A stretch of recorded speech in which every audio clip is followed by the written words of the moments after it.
तो नमस्कार। आप हैं बसंत गुरु जी के साथ लाइफ लेसन में आपका स्वागत। मित्रों, जीवन में हम यह देखते हैं कि अपने को बेहतर बनाने के लिए हम कई बार कोशिश करते हैं और फिर वही पुराने ढर्रे पे हम चले जाते हैं, जिस ढर्रे से हम ऊब करके कठिनाइयों में पड़ करके जीवन को दुखित करके पीड़ित करके हम वहाँ से लौट करके नए जीवन की ओर आना चाहते तो है, पर उस जीवन को छोड़ना नहीं चाहते।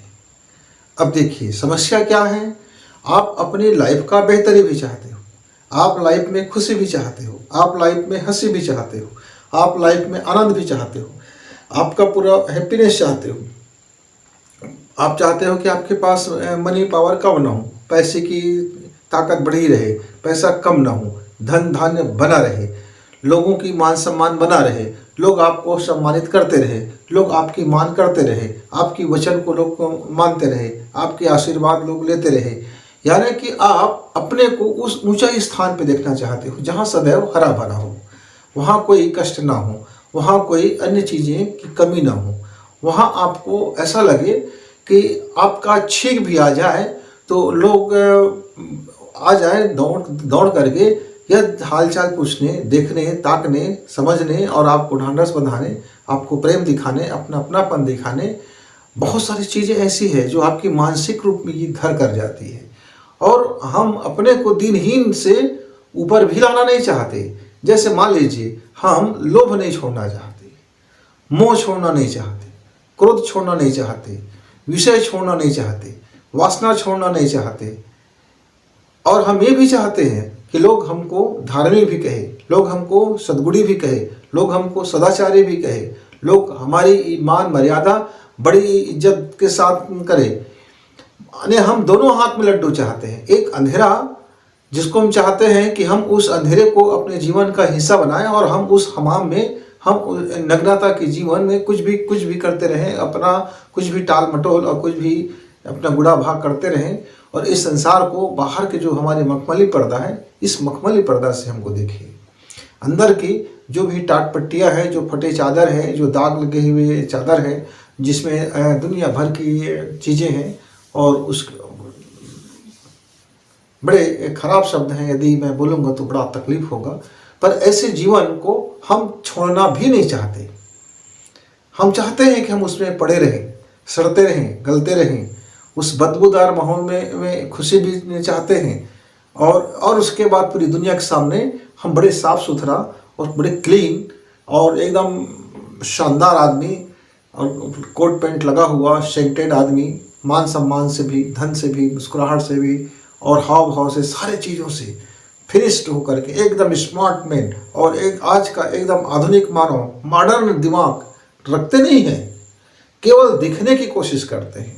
मॉडर्न को हम स्वीकार नहीं पा रहे हैं दूसरे के संदर्भ में, पर खुद को अपनी गलतियों को ढकने के लिए हम उनकी जरूर दुहाई देते हैं कि सभ्यता बदल गया है, आज का जीवन है, नए युग का जीवन है, नई सोच है, नई पीढ़ियां हैं, नए काम हैं, नई तरह के लोग मिलते हैं, नई तरह की जीवन शैली अपनाते हैं। कब? जब आपका स्वार्थ उस पर टिका हो।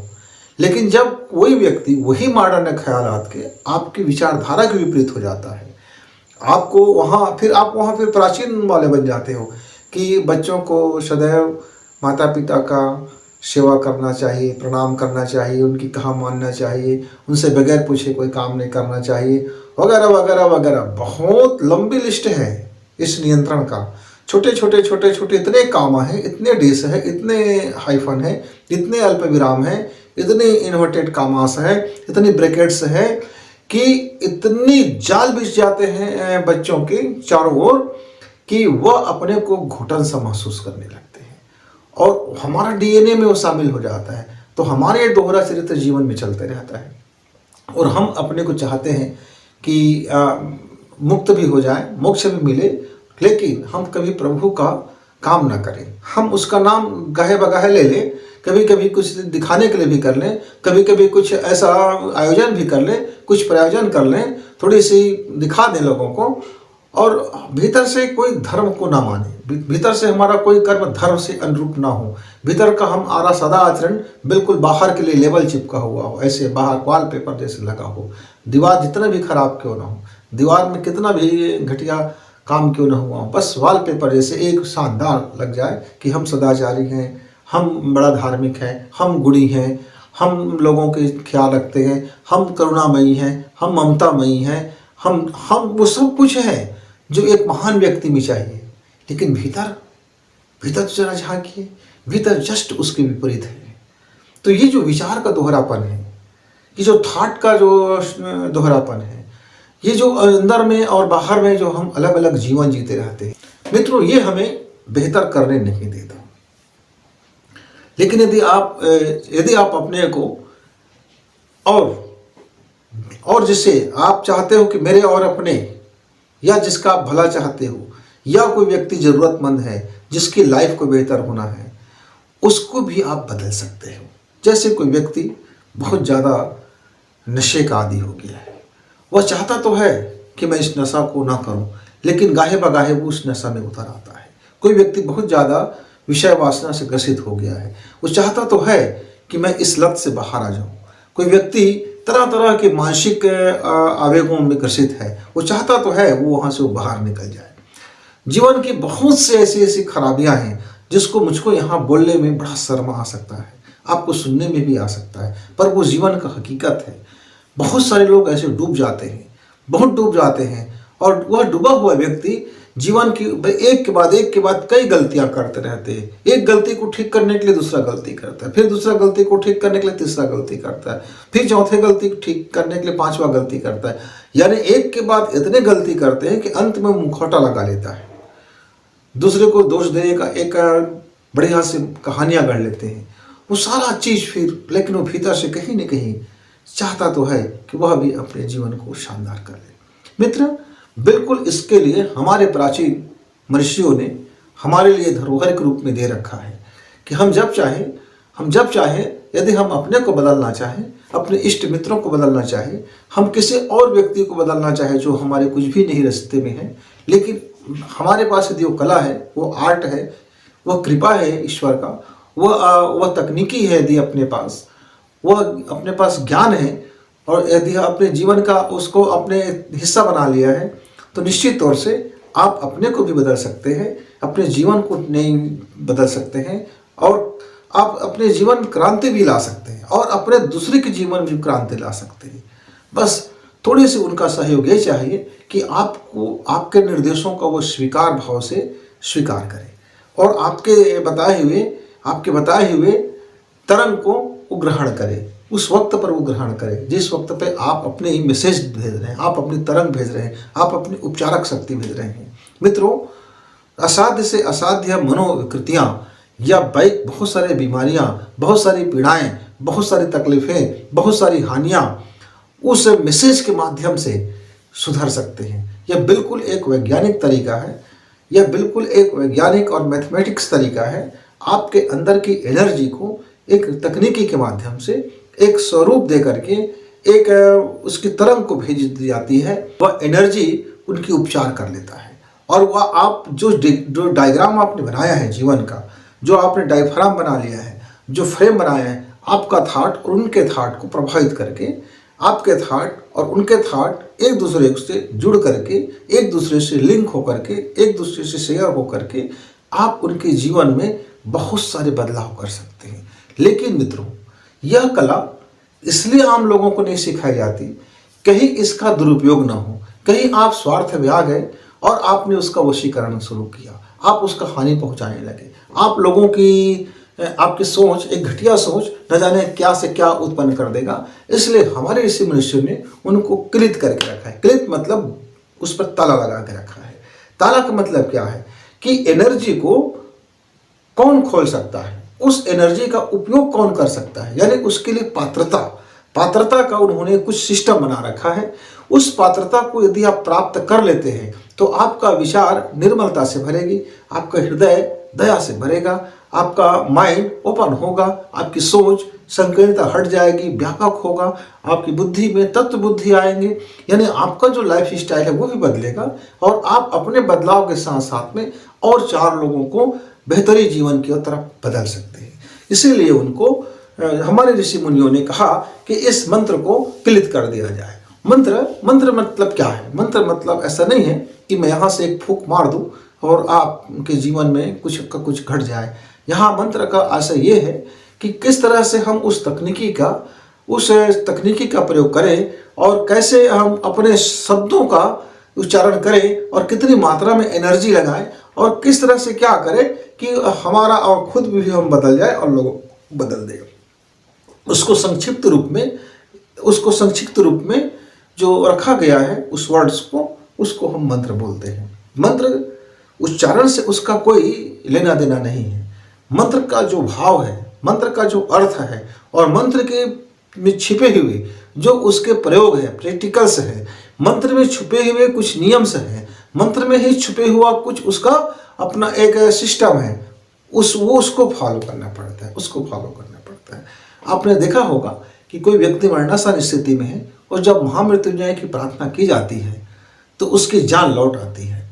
लेकिन ऐसा परमानेंट आप बार बार करेंगे और व्यक्ति फिर वही गंदगी में जीवन जीने लगेगा, फिर वही दुराचारी हो जाएगा, फिर वही घृणित जीवन जिएगा, फिर वही मैले कुचैले लाइफ को जीता रहेगा, तो फिर आपका महामृत्युंजय मंत्र फिर दोबारा उस पर काम करने वाला नहीं है। क्यों? क्योंकि आप एक बार आप जीवन जीने का मौका दिए हैं, क्या आप उसमें अपने आप को सुधार लिए कि नहीं सुधारा? आपकी पात्रता सुधरा कि नहीं सुधरा? ये छोटी छोटी बहुत सारी बातें होती हैं। तो मित्र, आप सबसे पहले ये देख लीजिए कि अपने को यदि बदलना चाहते हैं तो आपका जीवा साधना क्या है? आपकी वाणी में क्या ताकत है? क्या आपकी वाणी अनर्गल बातें बोलती है? क्या आपकी वाणी कुछ का कुछ बोलते रहती है? क्या आपने अपने वाणी को आप नियंत्रित कर रखे हैं? क्या आपका वाणी वही बोलता है जिसको आप अंदर से बोल रहे हैं? आपका सार गर्भ है, आपके अंदर से निकलने वाली वो वचन पत्र है, वो मंत्र है। आपका वाणी एक मंत्र शक्ति है, क्योंकि ऊर्जा को आप वाणी के माध्यम से बाहर करते हैं। आप उसी जबान से, उसी जिह्वा से बहुत गंदे गंदे शब्द बोलेंगे, उसी जिह्वा से गालियाँ बकेंगे, उसी जिह्वा से झूठ और फरेब का धंधा करेंगे, उसी जिह्वा से आप कुछ भी खाते रहेंगे, उसी जिह्वा से कुछ भी पीते रहेंगे, उसी जिह्वा से आप कुछ का कुछ लार टपकाते रहेंगे, उसी जिह्वा में तमाम तरह की चीज़ें, गंदगी चीज़ें आप भरते रहेंगे और आप चाहेंगे कि आपका वो जिह्वा, आपका वह वाणी अचूक हो जाए। तो मित्रों, जरा ठहरिए। हर किसी का अपना एक सिस्टम होता है। तो पहले तो आप वाणी को ठीक कीजिए, वाणी पर अपना संयम बरतिए, वाणी को ठीक कर लीजिए। अब आपकी आंखें हैं, क्या आपकी आंख वही देखना चाहता है जो आप देखते हैं? क्या आपकी आंख में जो देखा गया वस्तु है, जो देखा गया दृश्य है, जो देखा गया चीज़ें हैं, क्या आपकी इच्छा के अनुरूप है? नहीं है तो फिर क्यों देख रहे हैं? क्या औचित्य है? उस आपका कौन सी दिशा में भटका रहा है? कि आपका वो अध्यात्म में जा रहा है, कि आपके धर्म में जा रहा है, कि आपके वर्क है? क्या है वो? आपकी आंख क्या कर रही है? आपके कान क्या कर रहे हैं? आपकी नासिका क्या कर रहे हैं? आपके हाथ क्या कर रहे हैं? आपके विचार क्या कर रहे हैं? आपके थॉट कैसे बन रहा है? आपका हार्ट क्या कर रहे हैं? आपकी जो दिमाग है वो क्या कर रहा है? आपकी मन कहाँ कहाँ विचरण कर रहा है? मित्र, इस सब को पहले आप ठीक करना शुरू करें। ठीक करना जब शुरू करेंगे तो आप में फिर वो दिव्य गुण प्रकट होना शुरू हो जाएगा। दिव्यता से फिर आप भरेंगे और दिव्यता से भरने के बाद आप जिस चीज का अपने अवचेतन मन में, जो अवचेतन मन से आप बातें करेंगे, तो आप अपने सूक्ष्म शरीर से, आप अपने सूक्ष्म मन से, आप अपने सूक्ष्म दिमाग से उस तकनीकी को इस्तेमाल करके आप दूसरे को भी बदल सकते हैं, खुद को भी बदल सकते हैं। लेकिन यदि किसी का कर्म फल को आप बदलने की कोशिश करेंगे तो फिर इसका कीमत आपको चुकाना पड़ेगा, क्योंकि कर्म फल को बदलने का मतलब ही है कि आपने प्रकृति को चुनौती दिया है। और जब प्रकृति को आप चुनौती देते हैं तो क्या आप इतने समर्थशाली हैं कि प्रकृति की उस चुनौती को आप सामना कर पाओ? क्यों आप उसके लिए फिर अपना बला क्यों लोगे? ऐसा नहीं है प्रकृति में कि कोई भी चीज फ्री में होगा। आप यदि उसके कर्म फल में को बदलना चाहते हैं तो फिर आपको अपने हिस्से का कर्म फल का जो ऊर्जा है आपको ट्रांसफर करना पड़ेगा। मान लीजिए उस व्यक्ति के आज जीवन में पीड़ाएं हैं, बहुत ज़्यादा पीड़ा है, क्योंकि उसका कर्म फल आ रहा है, उसने जो कर्म किया है वो लौट के आ रहा है, और आप उस पीड़ा को रोकना चाहते हैं, एक दीवार बनना चाहते हैं, तो उसका रिफ्लेक्शन कहाँ जाएगा, वो लौट के जाएगा कहाँ, क्योंकि वो पीड़ा तो आएगा, तो आपको फिर वो पीड़ा को ग्रहण करना पड़ेगा। तो क्या आप इतने सामर्थ्यशाली हैं कि उनके कर्मों के फल को आप भोगना चाहते हैं? तो फिर आपको उसमें पीड़ित होना पड़ेगा, आपको पीड़ित होना पड़ेगा, सीधी सी बात है। लेकिन यदि उसका कर्म फल का वह हिस्सा नहीं है, लेकिन वह अभी उसका जो दिमाग में उनके गड़बड़ियां हो चुके हैं, आप उसकी मदद करना चाहते हैं, तो आप उसकी हेल्प कीजिए, ना कि प्रकृति के द्वारा दिए गए किसी परिणाम को बदलिए। परिणाम को बदलने का आशय है कि आप प्रकृति के साथ छेड़छाड़ कर रहे हैं। हाँ, वो व्यक्ति अपने कर्म फल को बदल सकता है, वह अपने नए कर्म से पुराने कर्म फल को बदल सकता है, चेंज कर सकता है। उदाहरण के लिए, आपका दूध फट गया, तो उस दूध फटे हुए का आप क्या कर सकते हो? तो आप उसका पनीर बना सकते हो, सीधी सी बात है। आपका दूध फट गया, ठीक है, यदि आपका दूध दधी बन गया तो आप उसको बिलो लीजिए और उससे से मक्खन निकाल लीजिए, मक्खन को गर्म कर दीजिए, घी निकाल लीजिए, जो उसका सार तत्व है, आपके लिए बहुत बेहतरीन हो गया। लेकिन आप ये कहेंगे कि फटा दूध फिर से ठीक हो जाए, हम इस दूध को फिर हम वैसे ही ला देते हैं, तो फिर आप प्रकृति के साथ छेड़छाड़ कर रहे हैं, फिर आप प्रकृति के नियम के विरुद्ध में चल रहे हैं, तो उसका खामियाजा भी आपको भुगतना पड़ेगा। इसीलिए ऐसे जो कठिन कार्य है, ऐसे जो अध्यात्म के गहरे गंभीर कार्य है, इसको ऋषि मुनियों ने थोड़ी सी ब्रेक लगा करके देखते हैं कि पात्र को ही दिया जाए। लेकिन ये सबके लिए सुलभ है, आपके लिए भी सुलभ है, हमारे लिए भी सुलभ है, सबके लिए सुलभ है। लेकिन पात्रता सबसे पहली शर्त है मित्र। तो इसमें हम अपने को क्या कर सकते हैं कि निर्विरोध और निर्विघ्न रूप से हम अपने को भी बदल लें और किसी को प्रार्थना करके भी उनके जीवन में सुंदरता ला दें। प्रार्थना हमारे अधिकार में है, प्रार्थना उसके भी अधिकार में है, और प्रार्थना ईश्वर के द्वारा सुनी जाती है, इस विराट के द्वारा सुनी जाती है। बस शर्त यह है कि आप प्रार्थना करें, भीख ना मांगे। आप प्रार्थना करें, भीख ना मांगे। हम प्रार्थना क्या करते हैं? मान लीजिए आपको आज पूरे आपके घर को शानदार बनाने के लिए क्या चीज की जरूरत है, तो आप पहले घर की मुआयना करेंगे और देखेंगे कि आपके घर में आपके जरूरत के अनुसार से क्या क्या कमी है, या आपका जो स्वप्न है, आपका जो ड्रीम है कि आपके घर में क्या क्या होनी चाहिए। तो उस सब का लिस्ट बनाएंगे और सबको लिस्ट बना करके फिर आप उस सक्षम व्यक्ति के हाथ में दे देंगे, जो व्यक्ति आपके ड्रीम को पूरा करने वाला है। यही तो करते हैं ना। तो बस यही तो जीवन का है। जीवन के सभी कोने को देख लीजिए, जीवन के हर तरह के अपने कर्म को देख लीजिए, जीवन के आपके अपने विचार को देख लीजिए, जीवन की फिलॉसफी को देख लीजिए कि जो आप जीवन जी रहे हैं वो कौन से मार्ग में जा रहा है और आप कौन सा जीवन चाहते हैं। तो जो जीवन चाहते हैं उस जीवन को कल्पना कीजिए, उस जीवन की आप मूवी बनाइए, मानसिक रूप से चित्र बनाइए, मानसिक रूप से डायग्राम बनाइए, और उस डायग्राम को आप पक्का वाला डायग्राम देखना शुरू करें और अपने अवचेतन से कह दें कि यह जीवन मैं जी रहा हूँ, ये जीवन का मैं हिस्सा हूँ, मुझे इस जीवन में बड़ा आनंद आ रहा है। और अपने उस आनंद का अनुभव कीजिए और अपने आनंद को मुक्त कीजिए, 4 लोगों तक पहुँचाइए, अपने धन को मुक्त कीजिए, कल्याण कार्य में लगाइए। ऐसा आप भाव करके जब आप कल्पना करेंगे, सुबह, दोपहर और शाम को एक नियत समय बना लीजिए, आधा घंटा, पौन घंटा, 1 घंटा का, और आराम से बैठ जाएं, आराम कुर्सी में बैठ जाएं, लेट जाएं, जहां आप एक शांत चित्त बन जाएं, और उस डायग्राम को जो आप जीवन चाहते हैं, एक निश्चित डायग्राम बना करके आप उसको रोज कल्पना करने का कार्य करें और उसको प्रेजेंट में देखें।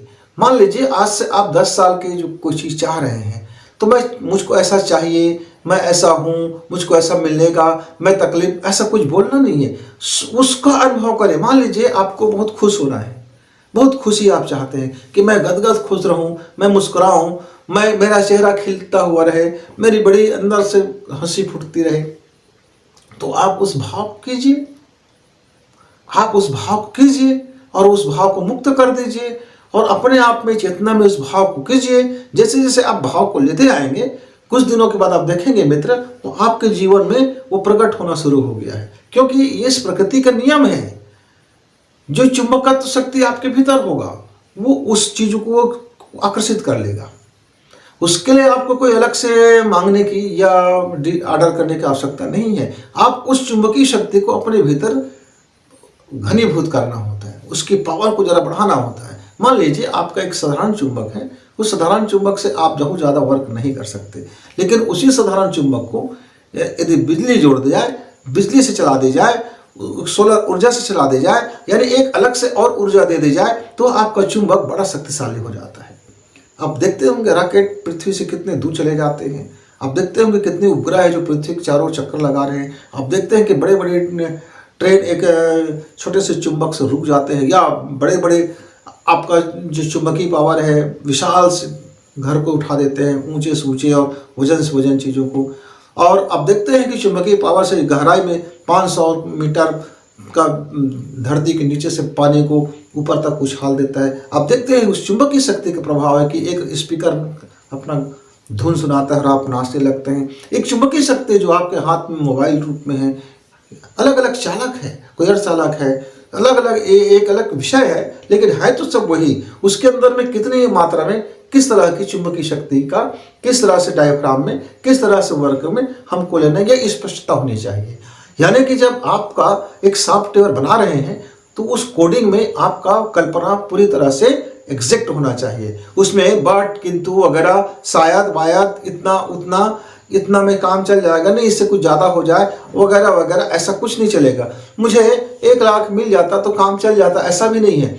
आपको एग्जैक्ट क्या 1 लाख की ज़रूरत है तो 1 लाख की कल्पना कीजिए, डूबिए उस पर, देखिए कल्पना में कि आपको 1 लाख मिल चुका है, कहाँ से मिल चुका है उसकी भी कल्पना कर लीजिए, कैसे मिल चुका उसका भी कल्पना कर लीजिए, आप इसका क्या उपयोग कर रहे हैं इसका भी कल्पना कर लीजिए। इस तरह से एक पूरा सर्किट बना लीजिए। जब ये सर्किट पूरी तरह से बन जाता है तो आपके सामने वो प्रकट होने लगता है।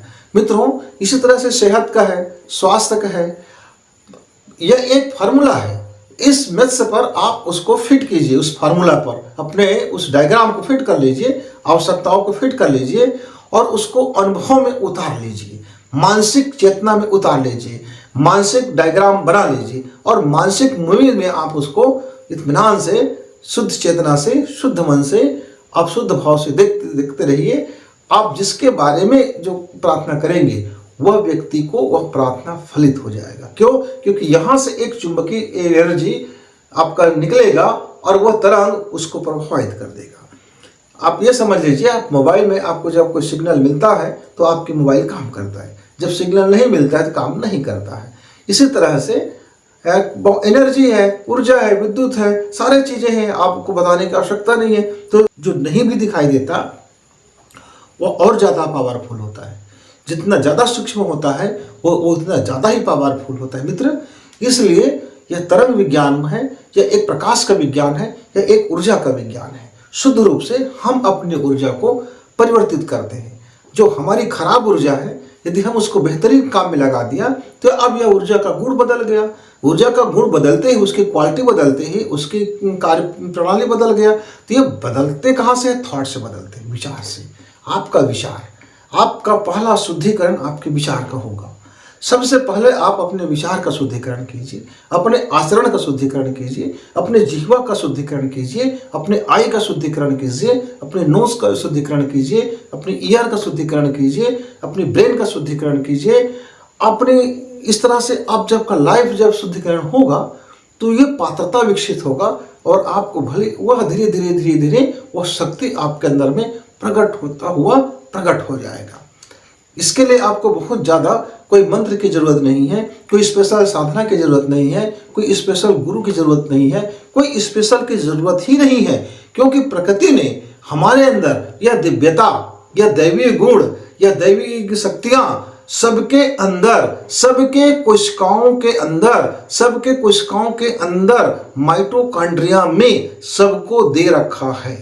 यह शक्ति हर प्रत्येक व्यक्ति को उसके मूलाधार चक्र में और उसके आज्ञा चक्र से लेकर के सातों जो चक्र आप कहते हैं वो ऊर्जा का अलग अलग अलग अलग स्टॉपेज है, उस सब को दे रखा है। और बस उसको पात्रता विकसित करना है और उसकी चुंबकीय शक्ति को वृद्धि करना है। आप इसके लिए प्राणायाम का सहारा ले सकते हैं। आप प्राणायाम करेंगे तो आपके कोशिकाओं में ऑक्सीजन मिलेगा, आपकी कोशिकाओं में प्राण शक्ति मिलेगा, आपकी कोशिकाएं बलिष्ठ होगा और आपके एनर्जी को प्रभावित करेगा, आपके एनर्जी को आकर्षित करेगा। तो आप प्राणायाम के सहयोग ले सकते हैं, पर प्राणायाम से ज़्यादा ज़रूरत है आपकी भावना और आपके विचार। ये दो शुद्धि पहले जरूरी है, फिर आप अपने शरीर शुद्धि के लिए प्राणायाम का भी सहारा कर सकते हैं मित्रों। फिर देखिए आपकी ज़िंदगी किस तरह से बेहतर होता हुआ चला जाएगा और आप जिसका भी चाहेंगे उसका भी ज़िंदगी बेहतर कर सकते हैं। यदि आप में यह इच्छा है कि आप अपनी ज़िंदगी को बेहतर कर सको और 4 लोगों को भी बेहतर करो, तो निश्चित तौर से आप इसको करके देखेंगे, बिल्कुल कामयाबी मिलेगा।